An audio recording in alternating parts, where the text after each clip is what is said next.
पिछले चंद दिनों में पाकिस्तान की टेलीविजन स्क्रीन्स पर एक ड्रामा बहुत मशहूर हुआ। 2 करोड़ से ज्यादा लोगों ने इस ड्रामे को देखा।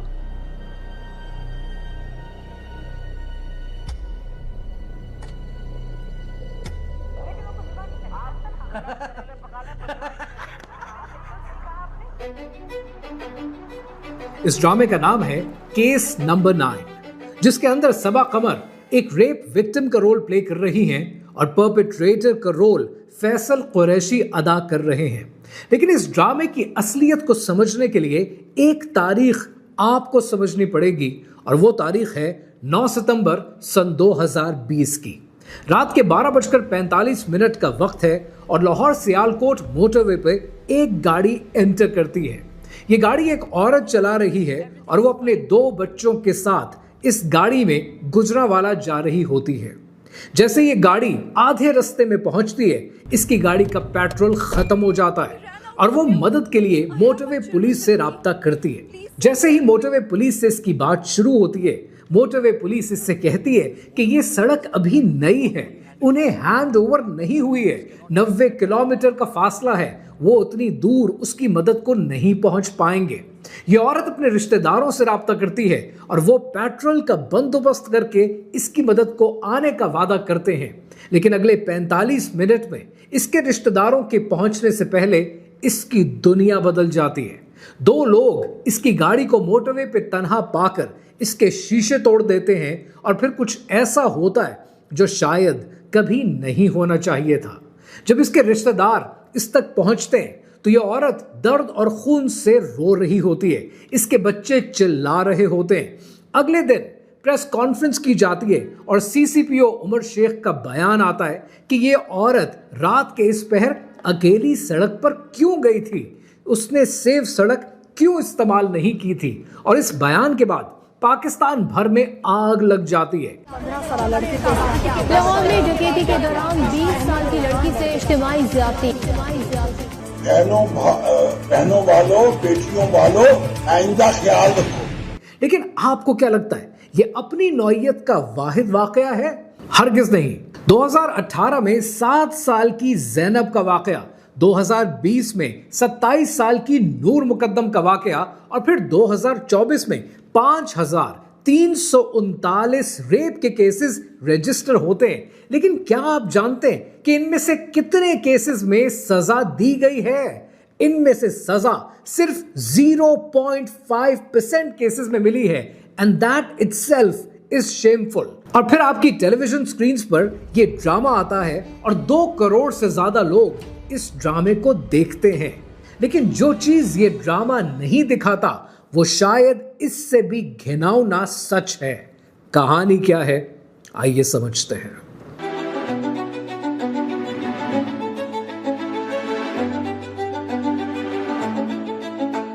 जब रेप की विक्टिम अस्पताल जाती है तब उसकी मुसीबतें खत्म नहीं होती हैं, उसकी मुसीबतें शुरू होती हैं। डॉक्टर्स उसे एक कमरे में ले जाते हैं मेडिकल एग्जामिनेशन के लिए, लेकिन ये एग्जामिनेशन नहीं है, ये वायलेशन है।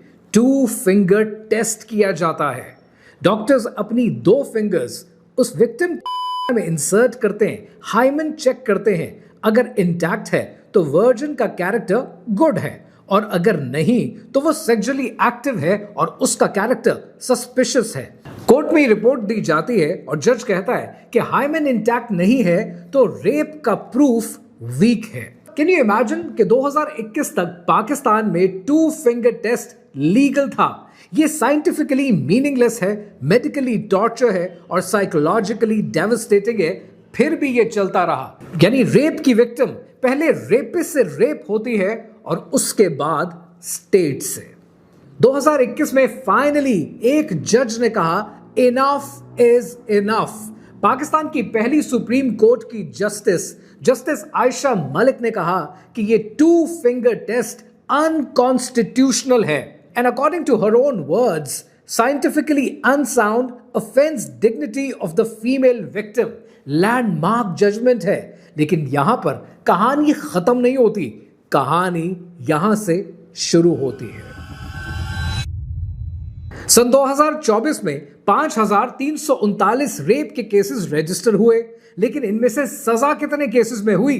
सजा हुई सिर्फ 27 केसेस में। इसका मतलब यह है कि 5312 रेपिस्ट ऐसे हैं जो आज भी खुले घूम रहे हैं आपकी गलियों में, आपके मोहल्लों में, आपकी सड़कों पे और आपके दफ्तरों में। तो सवाल यह है कि 97% केसेस में कन्विक्शन क्यों नहीं हुई? Let's quickly understand the 4 reasons. Reason number 1 यह है कि पंजाब में सन 2016 और 17 में जितने केसेस रिपोर्ट हुए उनमें से आधे केसेस ऐसे थे कि जिनके अंदर मेडिकल की एग्जामिनेशन की फाइल ही मौजूद नहीं थी। रीजन नंबर 2, डीएनए मिसिंग होता है और उसकी वजह यह है कि हमारे मुल्क में रेप की किट ही कंप्लीट नहीं है, जिसकी वजह से एविडेंस मौजूद नहीं होता। रीजन नंबर 3, अदलिया का निजाम पाकिस्तान में यह कहता है कि ऐसे केसेस का फैसला 90 दिन में हो जाना चाहिए, लेकिन दिन कितने लगते हैं? 250 से भी ज्यादा दिन प्रैक्टिकली लगते हैं। एंड रीजन नंबर 4, इन सब के दौरान विटनेसेस इंटिमिडेट हो जाते हैं, विक्टिम प्रेशराइज हो जाते हैं और केसेस वहीं पर क्लोज हो जाते हैं। इस वीडियो के शुरू में जो वाकया मैंने आपको सुनाया, उस वाकये का मुजरिम था आबिद मलिक। पर क्या आप जानते हैं कि आबिद मलिक को ढूंढा गया, पकड़ा गया जब यह वाकया मेन स्ट्रीम की जीनत बन गया, ज़बान ज़द-ए-आम हो गया, हर कोई इसके बारे में बात कर रहा था। लाहौर की इंसदादे दहशतगर्दी अदालत ने गुज्जरपुरा ज्यादती केस का फैसला सुना दिया है। मुजरिम आबिद मल्ही और शफकत अली को सजाए मौत और 14 साल कैद की सजा सुनाई गई है। और नतीजतन आबिद मलिक को सजा भी दी गई, लेकिन ये इंपॉर्टेंट नहीं है। इंपॉर्टेंट ये है कि आबिद मलिक ऐसा कैरेक्टर है, एक ऐसा इंसान है जो रेप की फाइल्स में हमारे डेटाबेस में 2013 से मौजूद था। पाकिस्तान के कानून नाफिज करने वाले इदारे इस रेपिस्ट को तब से ढूंढ रहे थे, लेकिन 7 साल ये डेटाबेस में एज अ रेपिस्ट मौजूद रहा, इसको नहीं पकड़ा गया। क्यों? क्योंकि सिस्टम ने इसको इग्नोर किया, सिस्टम ने मौका फराहम किया कि ये रेपिस्ट फल फूल सके और सिस्टम की इग्नोरिंग की वजह से एक और वाकया सरजद हो गया। इसी तरह जैनब का वाकया आपको याद होगा, सन 2020 का। जैनब के वाकये में उसका पड़ोसी इमरान अली, जिसे पकड़ा भी गया और 2018 में एग्जीक्यूशन भी हुई, लेकिन क्या आप जानते हैं कि उसने इकबाल जुर्म किया कि वो इस इलाके में 7 से 8 बच्चों का पहले भी कत्ल कर चुका है। अगर एक ही इलाके में ये कत्ल हो रहे थे तो पुलिस क्यों एक्टिव नहीं हुई? क्योंकि पुलिस ने इसको भी सिस्टमैटिकली इग्नोर किया। हमारे मुल्क का पैटर्न बड़ा क्लियर है कि सिस्टम ब्लाइंड काम करता है। देखो, केस नंबर 9 शाहजेब खानजादा ने लिखा है। शाहजेब खानजादा पाकिस्तान के एक लीडिंग इन्वेस्टिगेटिव जर्नलिस्ट हैं और उनको लेकर लोगों के डिफरेंट ओपिनियंस हैं based on the party that they follow. अब मैं हूं ए पॉलिटिकल आदमी और इस पॉलिटिकल निज़ाम को और डेमोक्रेसी को नहीं मानता। मेरा मॉडल बड़ी हद तक सिमिलर है डॉक्टर इसरार अहमद के मॉडल से, द थियो डेमोक्रेसी, जहां पर अल्लाह की हुक्मरानी है। तो मेरा तो वो पॉइंट बनता नहीं है ना कि कौन अच्छा है और कौन बुरा है। I respect everyone who has an opinion. तो अगर शाहजेब खानजादा ने ये ड्रामा लिखा है तो मेरे तो 2 रीजंस थे इस ड्रामे को देखने के। पहला रीजन मेरा ये था कि ये बहुत बड़ा इशू है। 5000 केसेस जिस मुल्क में रिपोर्ट होते हैं ना, वहां पर ओरिजिनल केसेस 50,000 से ज्यादा हैं, बाकी केसेस रिपोर्ट ही नहीं होते। तो इतने बड़े सोशल इशू के ऊपर बात करनी बनती है। दूसरा मेरा रीजन ये था कि I wanted to see on a personal note, I wanted to see कि एक इन्वेस्टिगेटिव जर्नलिस्ट कैसे अपने आप को ट्रांजिट करता है, उसकी ट्रांजिशन कैसे होती है एक राइटर में, कंसिडरिंग कि मैं पिछले कई महीनों से एक किताब लिखने की कोशिश कर रहा हूं। तो I am also struggling with that and I wanted to see how he has written it. तो ये बेसिस है मेरी कि एक इंसान की ट्रांजिशन भी देखनी चाहिए कि उसने एज अ राइटर कैसा परफॉर्म किया। सो कहानी थी केस नंबर 9 की। और केस नंबर 9 की किस्त नंबर 5 में आपने ये देखा कि सबा कमर जो रोल प्ले करती हैं सहर का, जो कि एक रेप की विक्टिम है, वो 5 दिन तक अपने घर में बंद रहती हैं। 5 दिन तक वो मेडिकल एग्जामिनेशन के लिए नहीं जाती और जब जाती हैं तब डॉक्टर्स कहते हैं कि ये एग्जामिनेशन अब वीक हो चुकी है। फिर अगली किस्त में आपने ये देखा कि घर वाले उन्हें कमरे में लॉक कर देते हैं फॉर दिस बेसिस कि लोगों को क्या जवाब देंगे, द सेम ओल्ड टैबू कि लोग क्या कहेंगे। 2 करोड़ से ज्यादा लोगों ने इस ड्रामे को देखा और फिर उनको समझ में आया कि रेप कैसे हुआ, कोर्ट रूम हियरिंग्स कैसे होती हैं, लॉयर्स के आर्ग्यूमेंट्स क्या होते हैं, influence, pressure, battle on social media. और फिर आपको समझ में आता है कि आज पाकिस्तान की औरत ऐसे मामलात हो जाने के बाद उन केसेस को रिपोर्ट क्यों नहीं करती। जो काम स्कूल, कॉलेज और यूनिवर्सिटी का सिखाने का था वो आज ये ड्रामा सिखा रहा है। हम अपने बच्चों की प्रोटेक्शन के लिए उन्हें सड़क क्रॉस करना सिखाते हैं कि पहले लेफ्ट देखो, फिर राइट देखो, फिर सामने देखो, पीछे देखो, फिर सड़क क्रॉस करो। लेकिन इस किस्म के वाकयात हम क्यों नहीं बताते, हम उन्हें क्यों नहीं सिखाते कि ऐसे मामले में लीगैलिटीज क्या कहती हैं, क्या प्रोटेक्शन है और कहां पर आपको इंसाफ मिलेगा और कहां पर नहीं। सन 2022 में जस्टिस आयशा मलिक पाकिस्तान की सुप्रीम कोर्ट की पहली फीमेल जस्टिस बनकर आई और 1 महीने के बाद जो केस लिया वो था मोहम्मद इमरान वर्सेस स्टेट। एक ऐसा केस कि जिसमें लोअर कोर्ट ने रेपिस्ट को आजाद छोड़ दिया, केस को खत्म कर दिया, ये कहकर कि इनफ एविडेंस नहीं है क्योंकि विक्टिम ने रेजिस्ट नहीं किया। जब ये केस जस्टिस आयशा मलिक ने टेक ओवर किया तो एक रिमार्केबल जजमेंट दी। पहले मैं आपको उनके वर्ड्स बताता हूं और उसके बाद समझाता हूं कि ये क्यों जरूरी है। उन्होंने लिखा that physical resistance is not necessary to prove rape. Victims freeze. They feel terrified. Trauma affects their behavior. A female who's not consenting does not always offer strong resistance. Freeze response is real.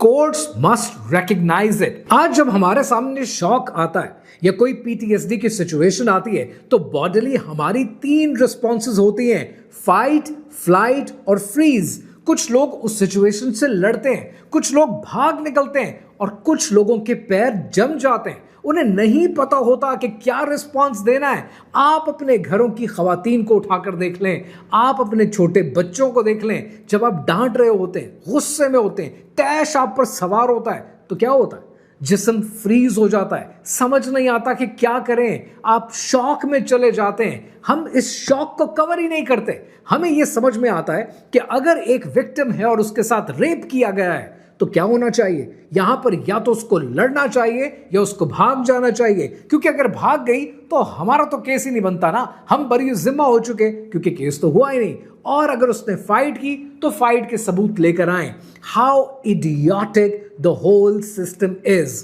पर justice Ayesha Malik की कहानी यहां खत्म नहीं होती है। Justice Ayesha Malik ने unconstitutional declare किया 2 फिंगर टेस्ट को और फिर उनके सामने एक और केस आया जो था नादिया नाज वर्सेस प्रेसिडेंट केस, जिसके अंदर सेक्सुअल हैरासमेंट को डिफाइन किया गया। फिर 2024 में मैरिटल रेप की बात शुरू हुई and she stated that consent in marriage is ongoing, it's not a one time blanket permission. एक जज, रिमार्केबल जजमेंट्स। वजह यह है कि हमने अपने लीगल सिस्टम में जेंडर सेंसिटिविटी को कभी इंश्योर ही नहीं किया। हमने औरत का पर्सपेक्टिव कभी समझने की कोशिश नहीं की। हमने ये काम 2021 तक मेल जजेस पर छोड़े रखा और उनका ओपिनियन ये होता था अगर ना किया था रेप के वक्त में तो उस बैटल का, उस लड़ाई का सबूत होना चाहिए, और अगर सबूत नहीं तो इसका मतलब है कि आप राजी थी इस एक्टिविटी के अंदर। इस पर्सपेक्टिव को बदलने की जरूरत है और इसको तभी बदल सकते हैं कि जब पुलिस में और जुडिशरी के अंदर जेंडर सेंसिटिविटी के ऊपर ट्रेनिंग्स दी जाएं। अगर आपको याद हो तो सन 2002 में ऐसा ही एक रेप का केस और हुआ था और वो केस बहुत मशहूर हुआ। वो केस था मुख्तारा बीबी का। ये एक ऐसा केस था कि जिसमें गांव के जिरगे ने यह फैसला किया कि मुख्तारा बीबी का रेप गांव के लोगों के सामने किया जाए। 6 लोगों ने यह रेप किया और उसके बाद एक इंटरनेशनल आउटरीच हो गया।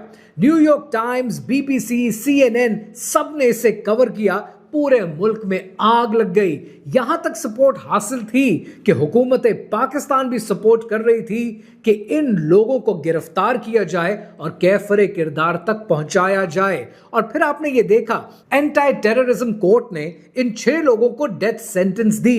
लेकिन उसके बाद क्या हुआ? उसके बाद सन 2005 में लाहौर हाई कोर्ट ने 5 लोगों को एविडेंस की कमी की बुनियाद पर आजाद कर दिया, बरी जिम्मा कर दिया और फिर सन 2011 में भी सुप्रीम कोर्ट ने उन्हें रिहा कर दिया।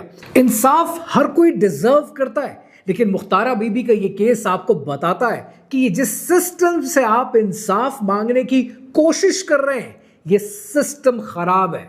केस नंबर 9 एक ऐसा ड्रामा है जो आपको अवेयरनेस देता है, and this is a commendable job that they are doing and I do appreciate them. मैं ड्रामों पे रिव्यूज देता नहीं हूं, बट मेरा रीजन ये था कि जिस ड्रामे से इतनी अवेयरनेस फैल रही हो, मैं भी आपको ये बता दूं कि this is worth watching for you, क्योंकि इस अवेयरनेस में सबको हिस्सा डालना चाहिए और इस किस्म के प्रोग्राम लोगों की अवेयरनेस के लिए, माशरे की अवेयरनेस के लिए बनने चाहिए। क्योंकि जहां पर आपको 5000 रेप के केसेस रजिस्टर होते हुए मिलते हैं, वहां पर शायद 50,000 से ज्यादा ऐसे केसेस हैं जो कभी रजिस्टर ही नहीं होते, और उनके रजिस्टर ना होने की कई वजूहात हैं। पहली वजह, बहुत से केसेस में खून बहा का कह दिया जाता है, कुछ केसेस में हक बख्शवाई का नाम ले लिया जाता है, कुछ केसेस में पुलिस FIR रजिस्टर ही नहीं करने देती, खुद पुश करती है कि आउट ऑफ कोर्ट सेटल कर ले। इतने मसाइल और इतने नामुनासिब हालात के बावजूद फिर भी 5000 लोग सामने आते हैं, 5000 औरतें अपना हक मांगती हैं। इस माशरे में जिंदा रहना आसान नहीं है। केस नंबर 9 एक ड्रामा है, लेकिन 50,000 केसेस ड्रामा नहीं है, ये रियल है, हमारे बीच में है और ये जस्टिस डिजर्व करते हैं। Silence protects the perpetrators and speaking up protects the future victims. जुल्म का मौसम कब बदलेगा? हम बदलेंगे तब बदलेगा।